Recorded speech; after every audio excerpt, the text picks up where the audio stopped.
Jesus gave his disciples a pretty big job. He told them to spread the gospel from one end of the earth to the other. But as Peter found out later, the job was bigger than he thought. The story of Jesus wasn't just for Jewish people, it was for everybody in the world. It was for people who were raised differently, people who acted differently, people who believed differently. The story of Jesus was so important, it wasn't to be kept secret from anyone. And guess what? The story of Jesus is still that important.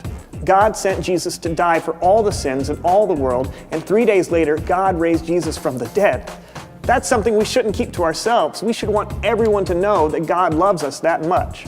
But telling everyone in the whole world about Jesus is a big job. It can seem never-ending. So maybe instead of starting with the whole world, you could start with just one person.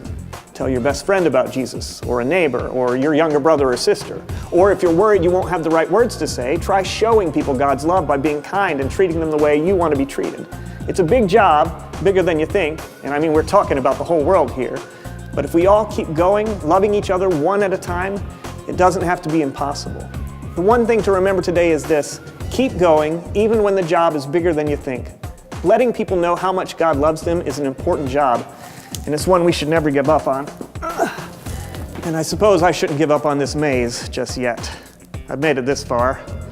I can make it to the end. How hard could it be, right? Probably shouldn't have said that.